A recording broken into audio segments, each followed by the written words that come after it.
Mike and Mike's Bags. Today I'm reviewing the Tantrum by Reynolds bags. This is the newest bag in the Reynolds lineup. Let's go and dive in. We'll break these bags down. As always, start with materials, slow side. This is that herringbone carpet that you're all probably familiar with. It's the most popular of the herringbone carpets. It's the same herringbone that you find on the Cornhole Coastal Creature, the Southwest Capo and Chief, the B3 Fatal and Prime, the BG Wizard Sorcerer. The Reynolds uses it on their Renegade that they had out. Again, it's like it's the most popular herringbone. But if you've thrown herringbone carpet, you've probably thrown this material.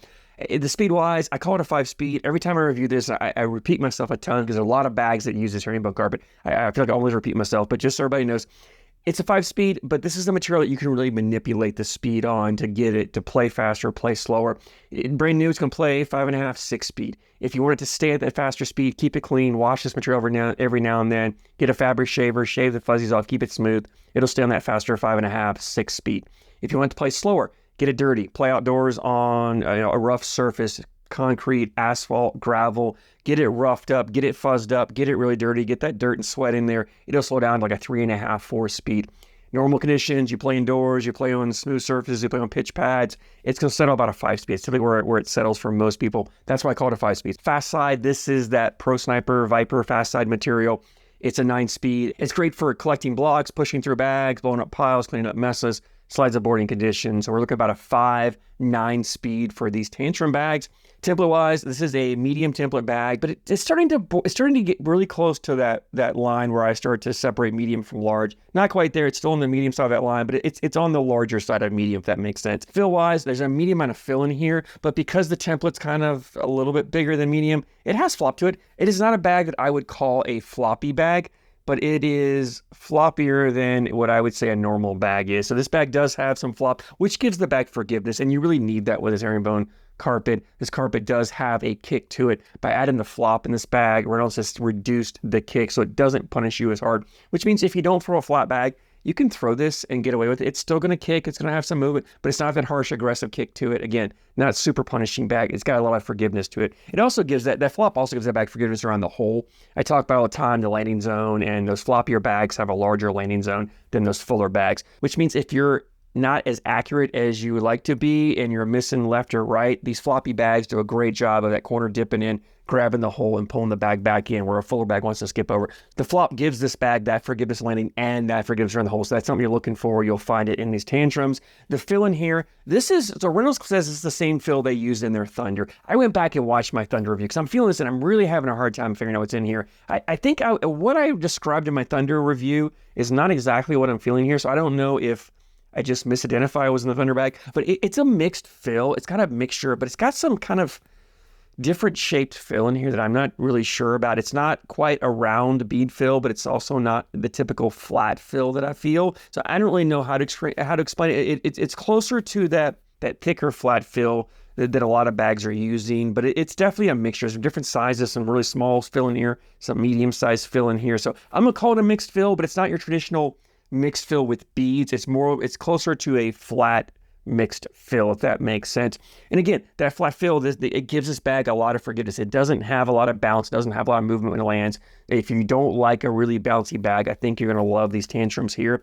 One other thing I'll mention as well is I noticed this bag has the R on it. Now, this may be outdated by the time you watch this, maybe by the time I upload this video. The R lends me to believe that they're going to have a light and a heavy version of this bag, an L and an H version. At the time that I ordered these, they didn't have that available, but I don't know why they'd put an R in here if they're not going to have the L and H version. Which means if you like a floppier bag, you'll want the light version. If you like a fuller bag, you'll want that heavy version. That's kind of going to be the difference. Light will be less fill. Heavy will be more fill. And maybe they only come out with one and not both. Sometimes companies only come with an L and not an H or whatever. So these bags are ACL stamped for 2025. So if you throw an ACL event, you can throw the Tantrum. Let's go and jump in, talk about playability on these Tantrums. And it's a versatile bag. Anytime I review herringbone, I talk about the versatility of it. I think that's why it's so popular, because you can do a lot with it.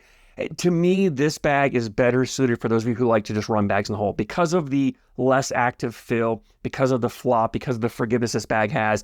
It's better in my mind and the way I play. It's a bag that I'm looking to run bags in the hole with the occasional blocker here and there. You've got the ability with this herringbone carpet to throw a blocker. You can really slow it down, control it, put blockers where you want, level 1, level 2, level 3, no problem whatsoever with that.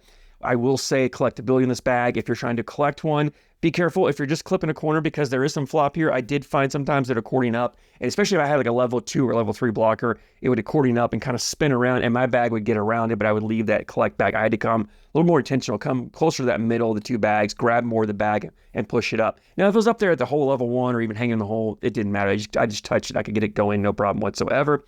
That also means this bag is great for the get around. So, and that's why I like this bag more for the hole running, which means if my opponent throws a blocker up there, I can use that flop and then accordion-ness of the bag to get around their bag. So I would aim for their corner, kind of almost step out, aim for their corner, let that bag kind of hit, smash into it, and spin around and put my bag in or take hole control, leave their bag there.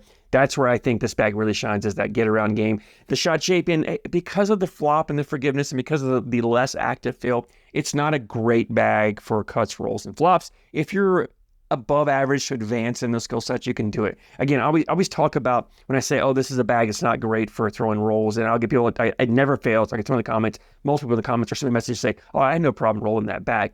If you can roll a bag, you can roll any bag. And so if you're not having a problem rolling a bag, that means you're probably above average or advanced in those skill sets. And that's at that point, you can roll any bag. When I say average, the average person can roll bouncier bags. The average person can't roll every bag. An average person is not going to roll this bag because not easily. I throw cut shots really well. This bag wasn't making those really harsh, aggressive cuts I typically get with herringbone. And that's because the fill and the flop, you get that forgiveness. And with that forgiveness, again, when you take the kick out of a bag, you're taking the cut ability out of the bag. By reducing the amount of kick on this bag, you're taking the cut away. Now, again, I could throw cuts. I just couldn't get those aggressive cuts that I would with a herringbone carpet bag that has a bouncier, more aggressive fill or a fuller version of that bag. And that's not a negative on this bag. So don't take that I'm saying this bag is not good. That's when companies make bags, they pick a direction, they pick a play style, they pick a player. So this is how we want to design. This is what we want to design this bag for. And Reynolds took the choice of making a forgiving bag, which is great because, like I said, typically herringbone, there's a lot of players who can't throw herringbone carpet because of the kick, because of the bounce, because of the way it penalizes you when you're not perfectly flat, you're not super accurate. By taking this direction, this bag, they really open up the number of players that can throw it and have success with it. If you wanted to throw a herringbone, but you've suffered from the kick, or you just don't throw it a perfectly flat bag, you're not extremely accurate, I would say give these Tantrum a try. This is a bag that's probably gonna let you jump into that herringbone style of play and not penalize you as much. Into availability, Reynolds has a website, reynoldsbags.com. I'll put a link in the description for you guys as always. The standard design on these bags was $74 and it was $11.20 shipping, so $85.20 shipped to you, which is on the lower end of price points for ACL stamp bags. Well worth it. Reynolds makes great bags. Another great thing about Reynolds is their shipping. Like I order a set of bags, I get them in my house in like 2 to 3 days. Love that about Reynolds. Definitely check them out if you've been thinking about trying a herringbone carpet or something that you said this sounds like a bag that intrigues you. For that $85.20 shipped, it's worth taking a chance on. You're not dumping a ton of money into this. Like I said, it's on that lower price for ACL stamp bags. I think you'll like it. Give it a run. If you've tried these Tantrums, I'd love to hear your thoughts. Drop a comment down below. Let me know what you like, what you don't like. Always love hearing you guys' opinions on these bags. As always, I thank you so much for your support, and I thank you for watching.